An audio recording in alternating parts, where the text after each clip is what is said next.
Se movilizan en bote cuando de pronto se viró. Todos fueron arrastrados por la corriente del río.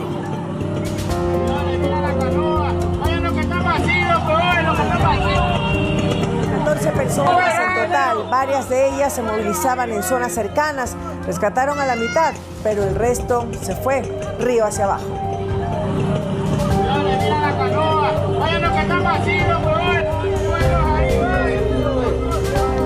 Según varios testigos, esto pudo ser un remolino en el agua, lo que originó este accidente.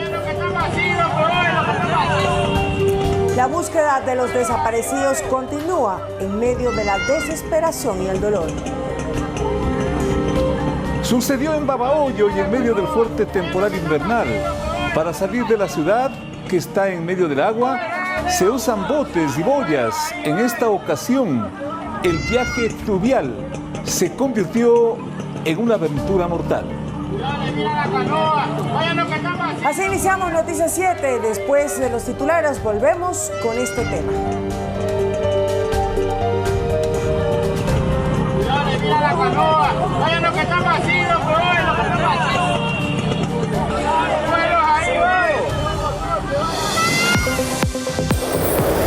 El gobierno emitió declaratoria de emergencia nacional ante el impacto de la época invernal. Hay 11 víctimas mortales y más de 50.000 damnificados. En un cantón manabita, los rescates se hacen en bote. El presidente Noboa emitió decreto para el toque de queda en 4 provincias del país. La medida entra en vigencia desde las 0 horas del 15 de marzo. Un juez de garantías penales fue detenido en Guayaquil por presunto tráfico de influencias. En las próximas horas se resuelve su situación jurídica. La Agencia Nacional de Tránsito reanudó más servicios, habilitó los trámites para la obtención de la licencia de conducir, entre otros servicios. En lo internacional, Estados Unidos ofrece $10 millones por la captura del nuevo líder iraní. Irán intensifica su acción militar en el estrecho de Hormuz.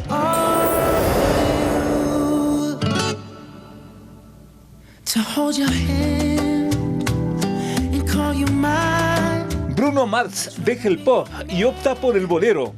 El cantante estadounidense sorprende con su nuevo tema musical. En los deportes, habrá elecciones en la Federación Ecuatoriana de Fútbol el 17 de marzo. Y todo apunta a una reelección. Una canoa en Babahoyo se volcó con varias personas a bordo y se reportan desaparecidos. Se ejecuta una intensa búsqueda. El gobierno central emitió una declaratoria de emergencia nacional debido al fuerte impacto provocado justamente por las fuertes lluvias en el país.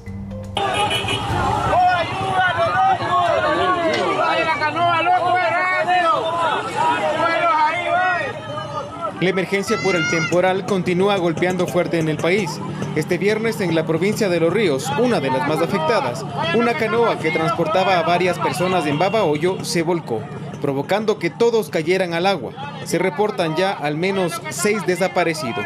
Ve, ahí todavía está ese pana, nadie lo puede sacar ese pana, que se ahoga ahí ese pana.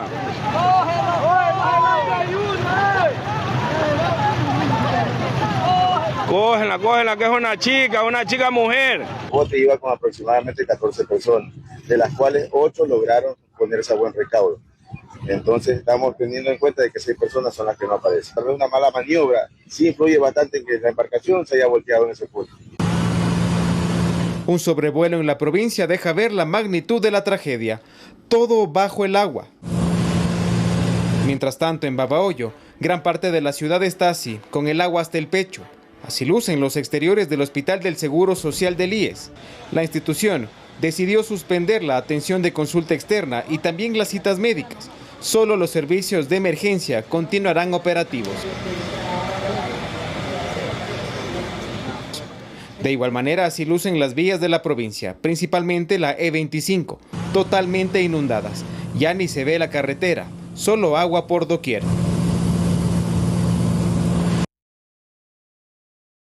En Cuenca, provincia de La Suay, el río Yanuncay bajó su cauce y pasó de alerta roja a amarilla, con 47 metros cúbicos por segundo.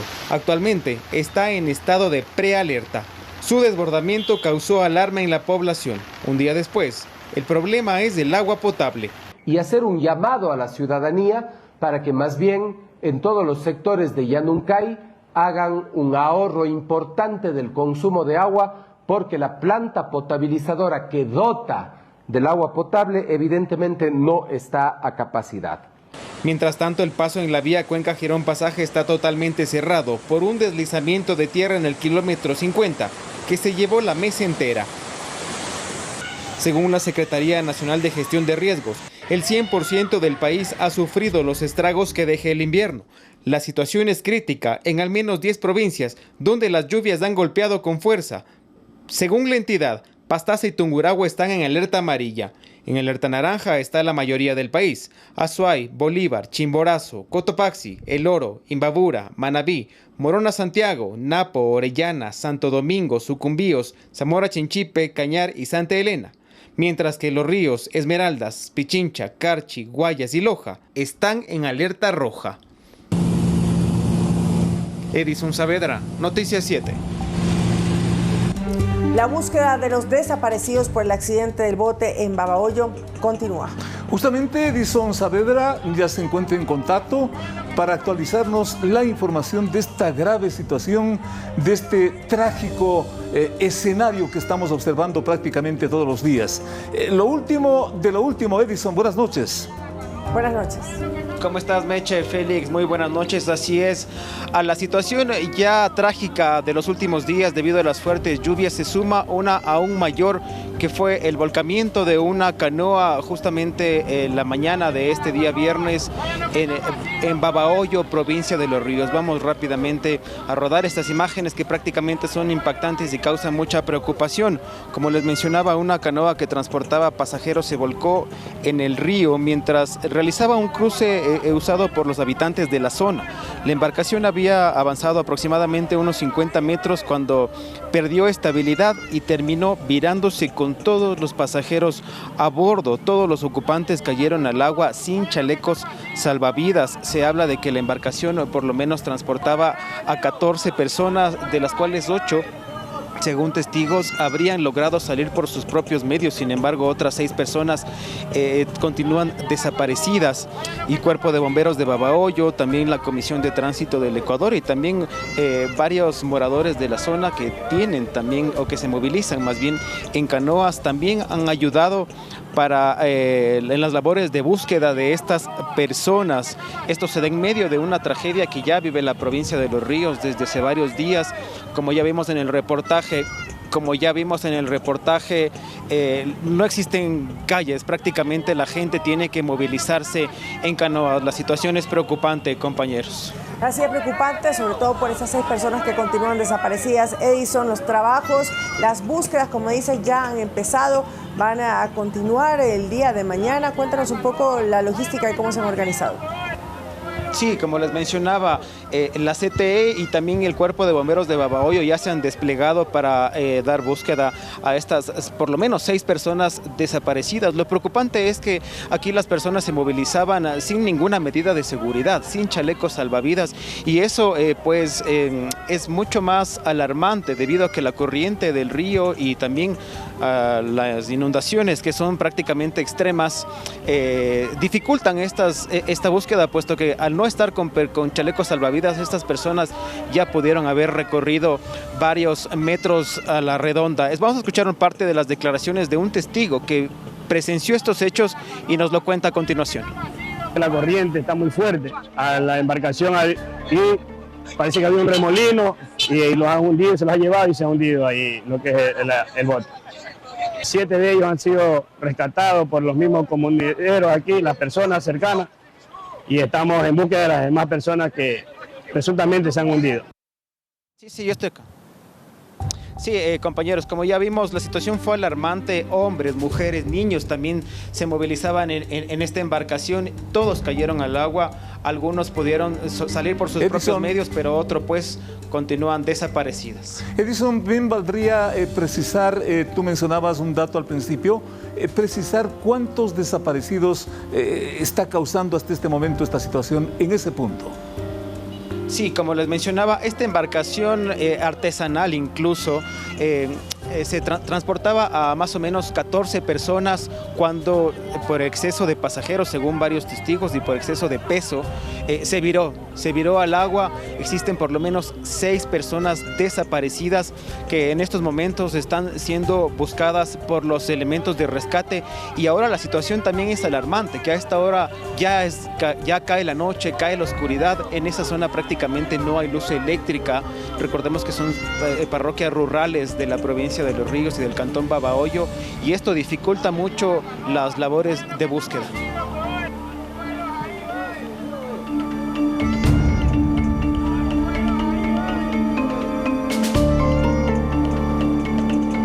Gracias, Edison, por la actualización de la información. El invierno, como vemos, no da tregua y afecta a más poblaciones del país.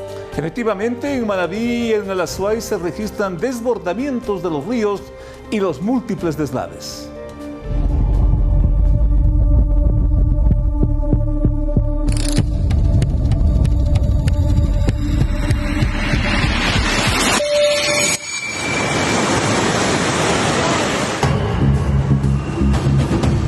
Atención, la vía que conecta Cuenca, Girón, Pasaje está inhabilitada.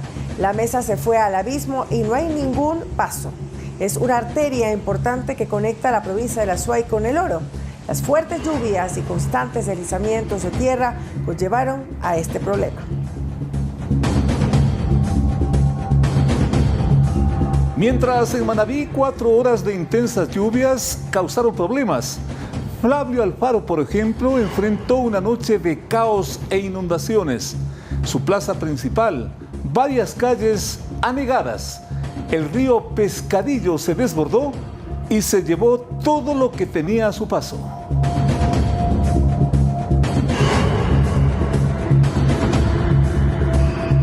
Los comerciantes intentaron poner sus mercancías a buen recaudo, pero en algunos casos todo fue inútil.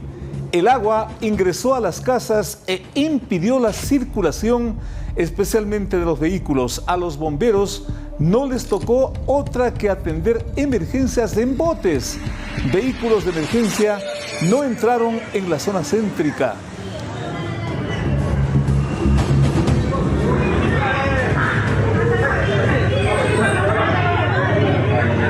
Central de nuestro cantón Flavio Alfaro, amigos.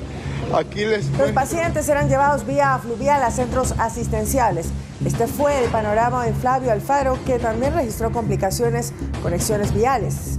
La carretera principal que conecta con el Carmen se vio interrumpida por un deslizamiento de tierra. La alcaldía ya emitió una alerta. En zonas vulnerables evacuaron a varias familias. Vamos a ver un resumen de varios pobladores que reportaron lo que ocurrió la noche de ayer.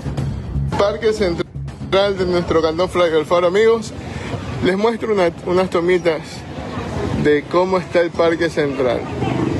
Flavio Alfaro, como pueden ver, nuestro cantón está en zona de emergencia por fuertes lluvias que se han presentado desde las 4 de la tarde.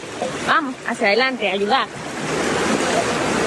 Aquí en Flavio Alfaro, antes de llegar al pueblo de Zapallo, hay un deslave. Ese camión está atrapado en el deslave. Intenté pasar, pero jala el lodo. Crecieron los ríos, Facundo, tuvimos afectaciones en Pozones, también tuvimos afectaciones en Turriaga, en Zapallito, en diferentes sectores de las comunidades, todo el día, en la mañana, seguimos trabajando con la maquinaria. Y no solo en la costa, más de 1000 comuneros en Tumbaco, al oriente de Quito, viven en riesgo inminente, permanente. Un deslave sepultó una vivienda que, al igual que otras casas, están construidas en medio de las laderas, de las quebradas. Y cada año sus propietarios pagan por la tenencia de esas tierras.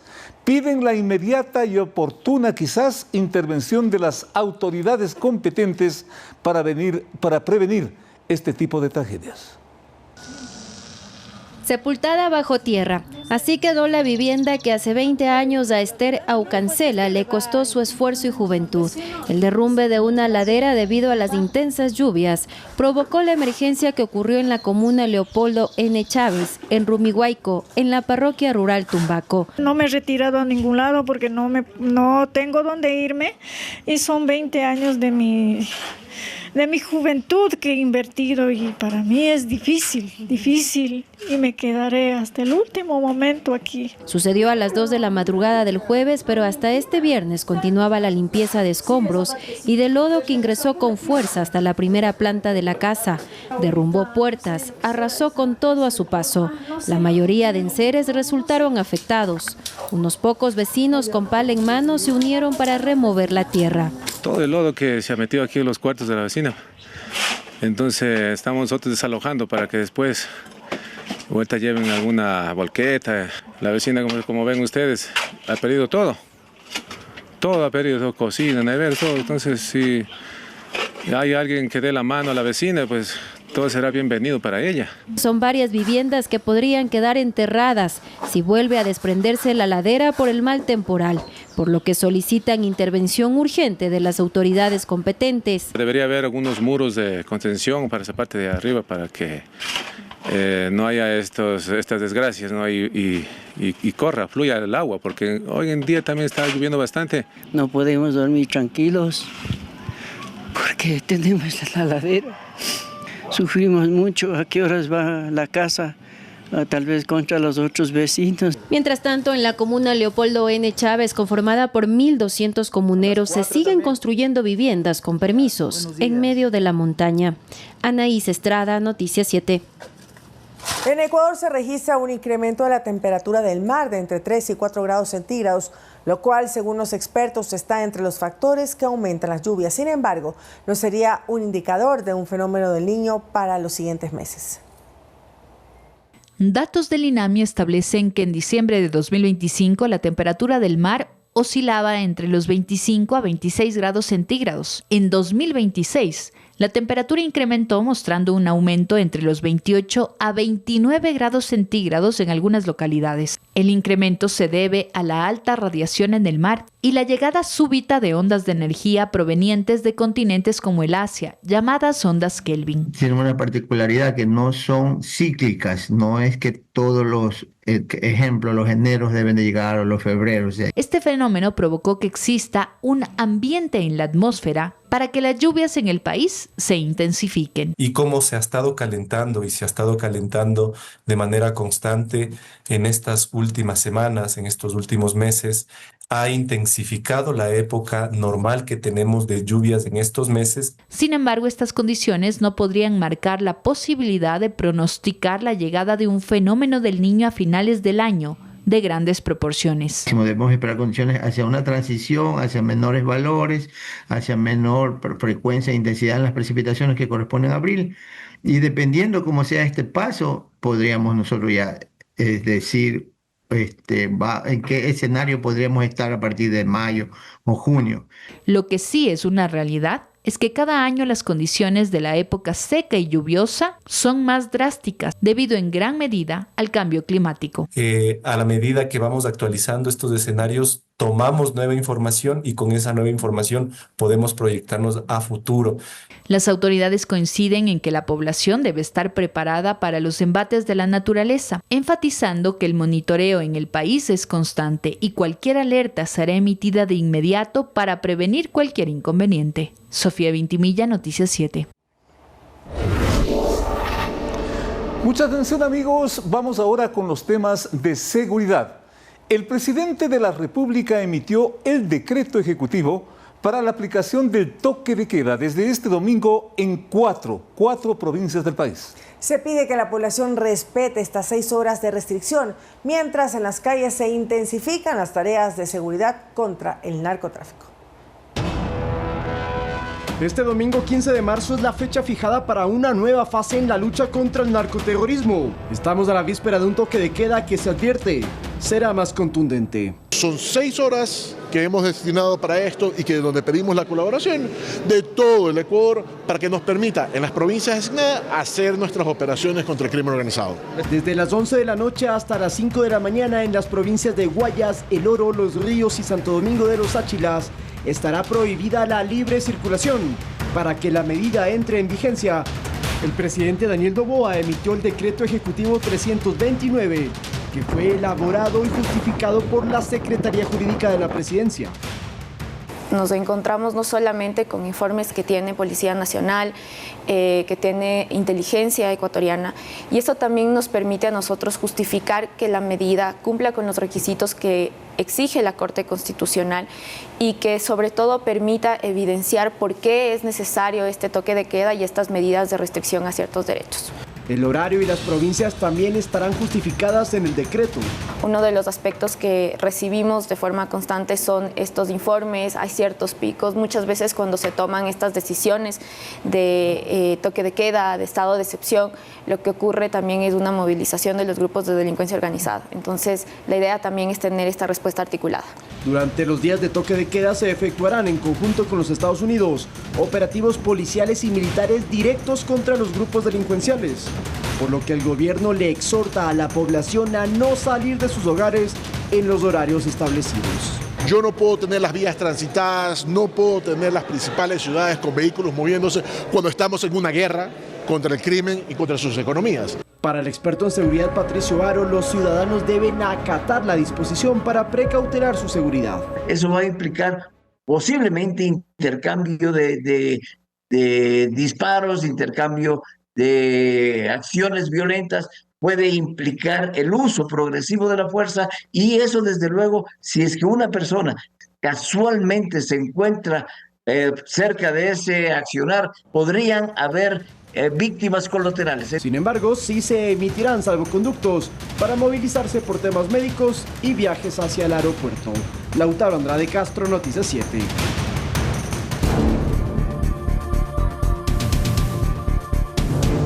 El propio ministro del Interior, John Reinberg, encabezó la operación de seguridad que dio con el paradero y la captura de un juez penal denunciado por tráfico de influencias. Fue detenido en la ciudad de Guayaquil. Con la caída del juez de garantías penales de Guayaquil, Ángel Enrique T., se intenta marcar un antes y un después a favores que recibirían los criminales en Ecuador. La captura responde a una advertencia previa de actuar con firmeza y enmarcado en la ley para acabar con la corrupción judicial que favorece a las estructuras delictivas. Como lo dije hace un par de semanas atrás, no vamos a permitir de que la justicia haga lo que quiera, dando libertades a los grupos delictivos y peor, influenciando a otros jueces para que lo hagan. Hoy estamos cumpliendo con lo que hemos dicho. El juez está acusado del presunto delito de tráfico de influencias. El caso refleja el compromiso del gobierno de acabar con la impunidad en el marco del debido proceso y que las decisiones judiciales no favorezcan a mafias ni ordenen la libertad de los detenidos. El magistrado hace 3 meses liberó mediante un habeas corpus alias Odín, socio del narco serbio Jedimir S. En enero pasado fue suspendido por el Consejo de la Judicatura por 90 días sin sueldo por haber actuado sin competencia. Estamos realizando un allanamiento que va a terminar en una detención en la que más adelante se los voy a comentar. Espero que con esto ya el sistema de justicia comience a hacer lo que es correcto. El presidente de la República, Daniel Noboa, en su cuenta de X también se refirió al tema y señaló: siempre lo he dicho, no vamos a tener paz en Ecuador hasta que no acabemos con los operadores políticos y judiciales que le hacen el juego al crimen organizado. Iván Casamen, Noticias 7.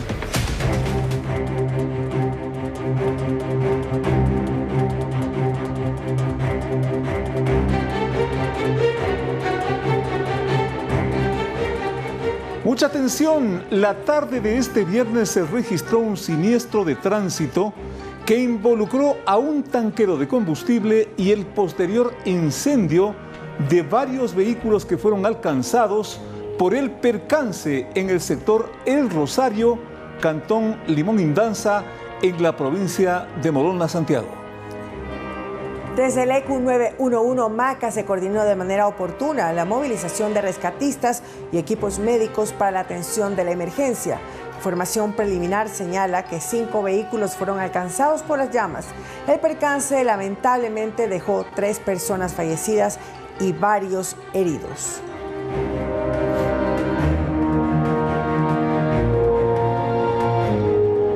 La vía a consecuencia de este siniestro se encuentra inhabilitada en este sector de la Amazonía del país. Insistimos, un tanquero por este percance se incendió y alcanzó a otros vehículos, como ustedes pueden ver en las imágenes. Esto sucedió en Macas. A esta hora ya está coordinada la atención ante este incendio, donde varios vehículos quedaron quemados, como vemos en las imágenes, en el cantón Limón, Indaza. 3 muertos, 3 personas fallecidas es el fatal resultado de este siniestro en ese punto del país. Y hasta el cierre de este presente material informativo entregado, no se ha confirmado el número de personas totales heridas debido a este accidente.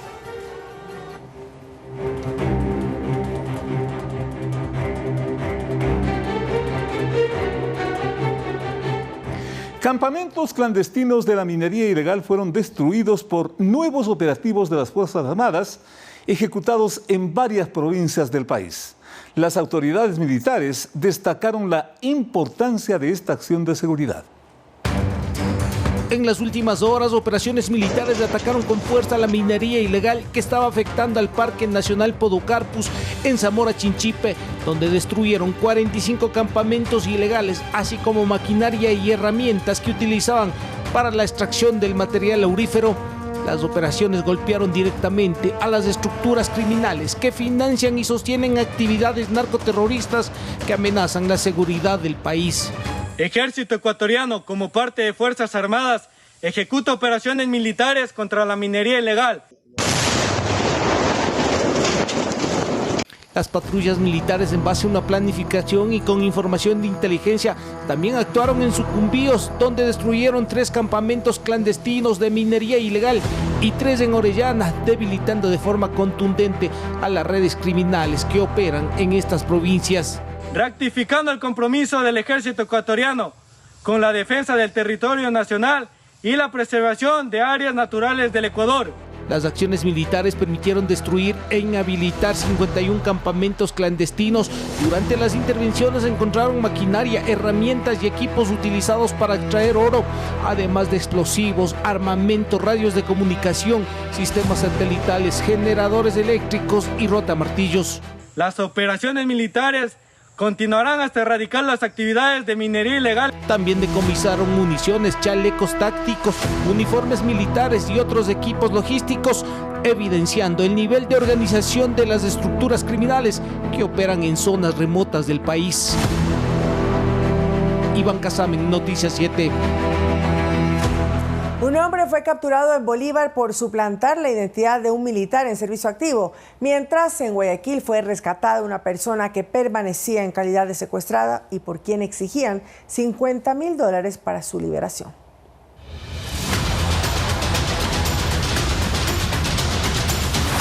Hacia agentes de la DINASED ingresaron a un domicilio ubicado en el sector de Mariscal Sucre, distrito Portete, en la ciudad de Guayaquil, en busca de un hombre de 35 años de edad secuestrado hace 4 días por sujetos armados que le obligaron a subirse a un vehículo y lo llevaron con rumbo desconocido. Los delincuentes, por su liberación, pedían una suma fuerte de dinero.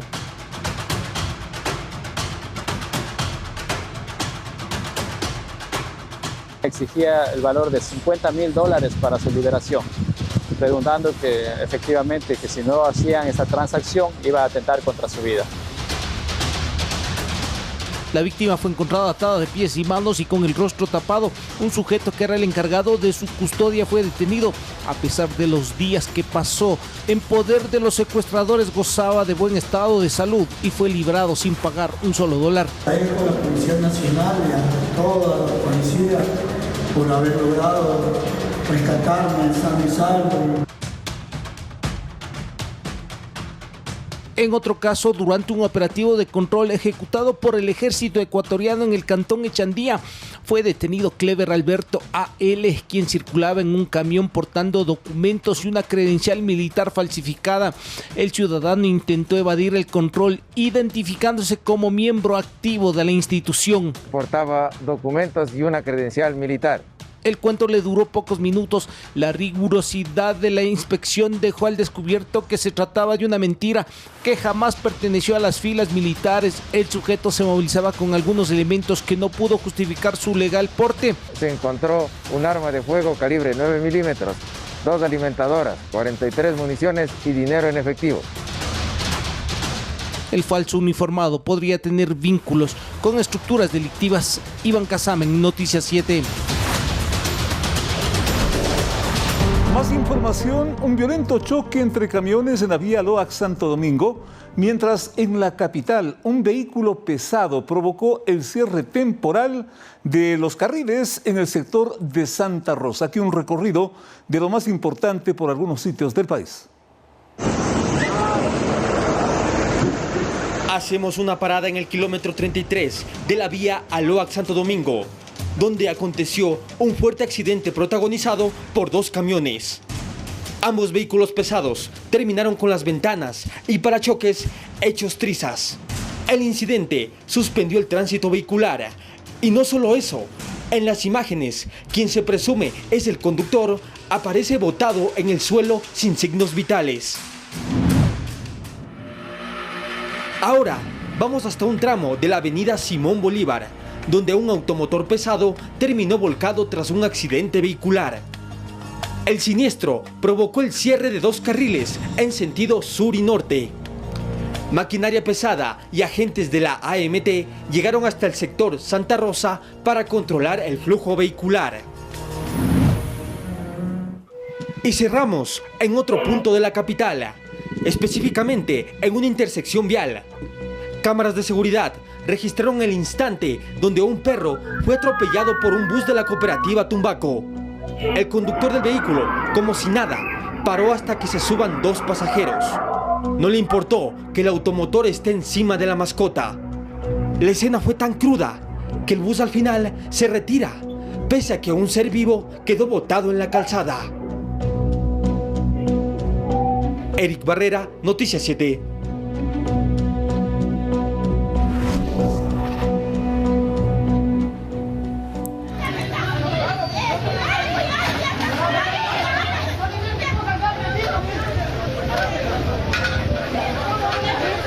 En redes sociales se publicó este video donde se observa que agentes metropolitanos de la ciudad de Ambato agreden a los comerciantes informales.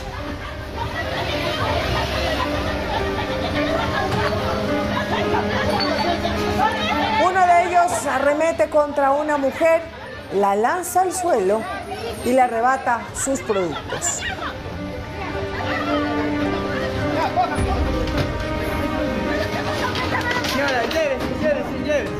Los comerciantes reaccionaron defendiéndose y se produjo una pelea con los uniformados en medio de los reclamos de la ciudadanía por el trato, según se dijo, de los agentes municipales. Llévense, ya, llévense.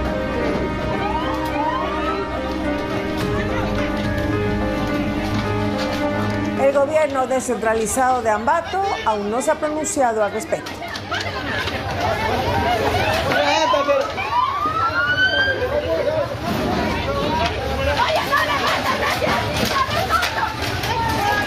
Aprenda a respetar, oye, aprenda a respetar, si quieran avisen que van a venir.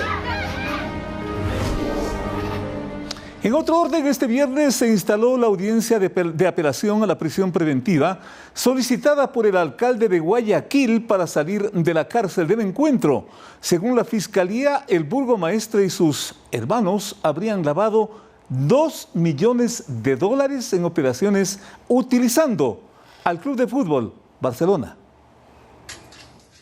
Completamente rapado y de forma telemática. Así asistió el alcalde guayaquileño Aquiles Da a su audiencia, con la cual busca evitar la prisión preventiva que cumple en la cárcel del Encuentro en Santa Elena, donde fue trasladado hace 4 días por supuestas amenazas a su integridad.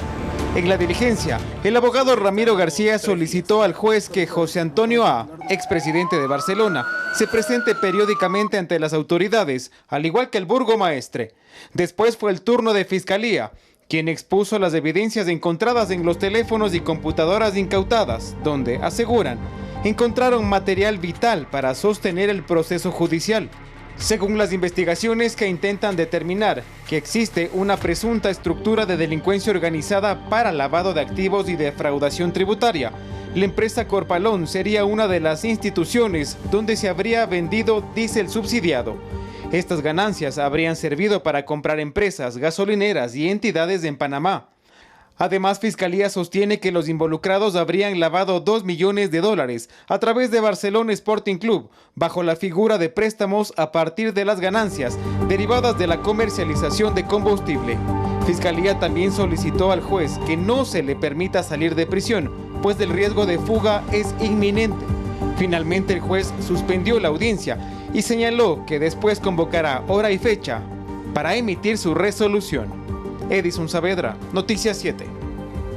La Asamblea se apresta al debate final de nuevos posibles cambios legales al sistema penitenciario del país. Se plantea que, por ejemplo, los reclusos ejecuten tareas en prisión para que sean productivos y cubran sus necesidades básicas. Se trata de un conjunto de reformas a la normativa que rige el sistema penitenciario, cuyo informe quedó listo para segundo y definitivo debate. Entre otros puntos, se incluyó como una disposición transitoria de la propuesta de ley que los reclusos deben trabajar en prisión para que puedan cubrir sus atenciones básicas. La implementación de esta medida estará a cargo del SNAI.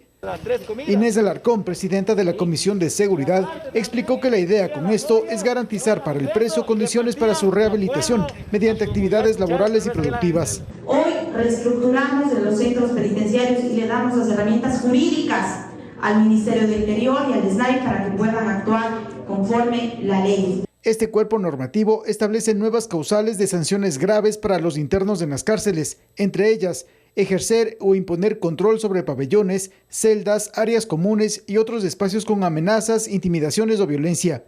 Desarrollar actividades de entrenamiento o reclutamiento a personas privadas de libertad o servidores del sistema penitenciario para sus bandas delictivas.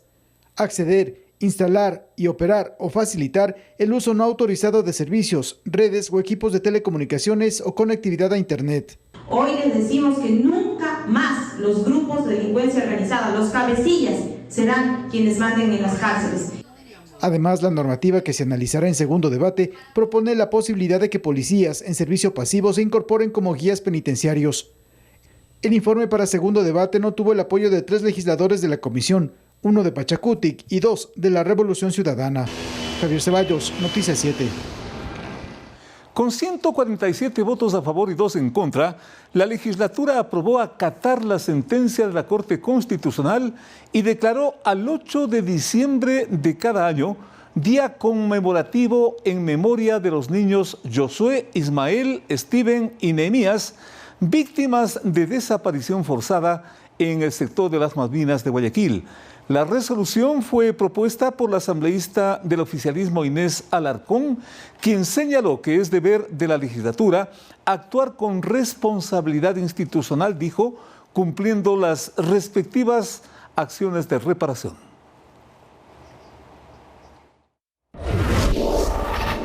Y este viernes la Agencia Nacional de Tránsito reanudó más servicios en el país. Desde hoy ya se puede agendar turnos para la obtención de licencias de conducir tras el cierre temporal de la ANT por las investigaciones ante actos de corrupción interna. La emisión de licencias de conducir es uno de los servicios más demandados por la ciudadanía. Sin embargo, el trámite se mantuvo suspendido más de un mes, tras permanecer cerrada temporalmente la Agencia Nacional de Tránsito por una presunta red de corrupción interna que investiga Fiscalía en el denominado caso Jaque. El pasado lunes 9 de marzo se inició a restablecer el sistema de la ANT y con ello se reanudó el 80% de los servicios. Pero desde este viernes 13 de marzo se habilitó la emisión de licencias de conducir en todas sus categorías, una vez superada la fase de pruebas técnicas y validación de requisitos.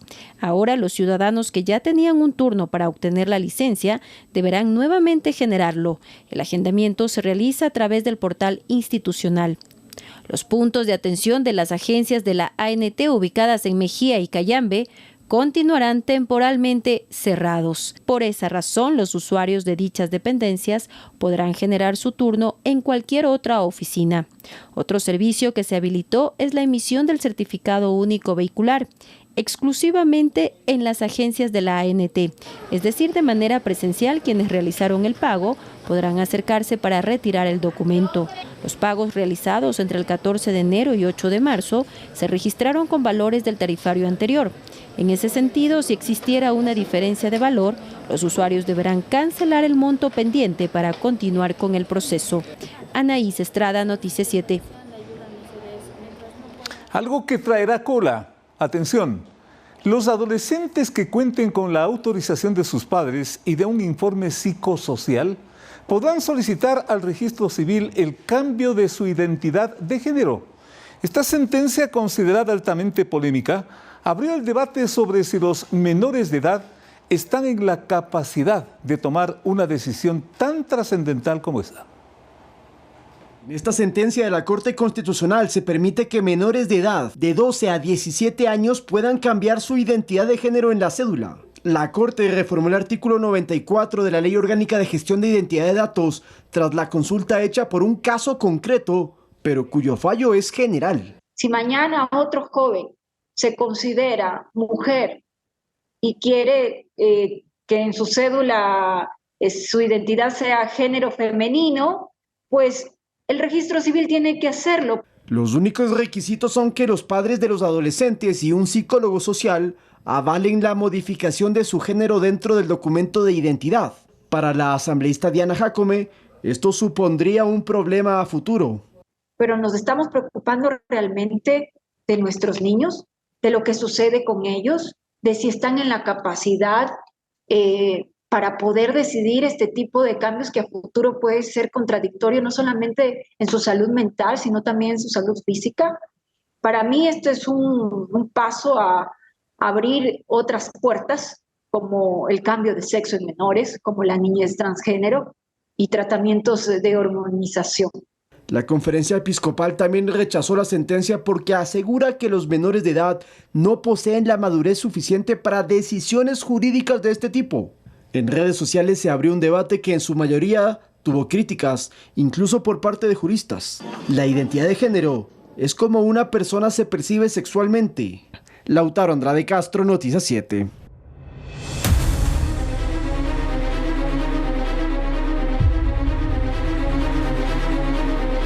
El presidente cubano Miguel Díaz-Canel confirmó el inicio de conversaciones entre funcionarios del país caribeño y representantes de la administración del presidente estadounidense Donald Trump.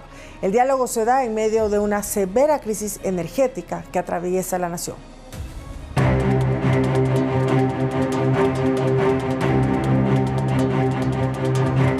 El anuncio de conversaciones entre Cuba y Estados Unidos lo realizó en una cadena nacional el presidente Miguel Díaz-Canel, enfatizando que esta es la primera fase del diálogo que lo calificó como un proceso sensible. El gobierno y el Estado cubano, funcionarios cubanos, sostuvieron recientemente conversaciones con representantes del gobierno de los Estados Unidos para buscar por la vía del diálogo la posible solución a las diferencias bilaterales que existen entre nuestras dos naciones. El jefe de Estado insistió que para el acuerdo debe respetarse los sistemas políticos de ambos países, mencionando que las conversaciones tienen la presencia de actores internacionales, miembros del régimen cubano y representantes de la administración del presidente estadounidense Donald Trump. En primer lugar, determinar cuáles son los problemas bilaterales que necesitan solución. En segundo lugar, cuáles serían las vías para solucionar esos problemas. Y en tercer lugar, determinar si hay voluntad para concretar por ambas partes acciones en beneficio de nuestros pueblos.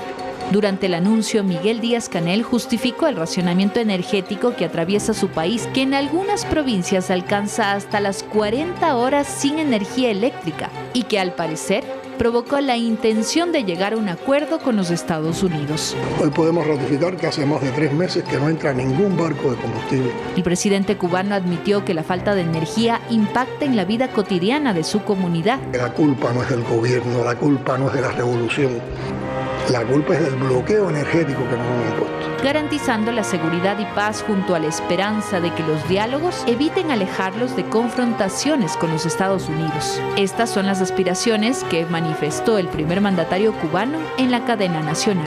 Sofía Vintimilla, Noticias 7. Y otra noticia que recorre el mundo: Washington ofreció una millonaria recompensa para la captura del nuevo líder iraní, Mojtaba Khamenei, y amplió su contingente militar en el Medio Oriente. Irán siguió atacando el estrecho de Hormuz y disparó contra Turquía.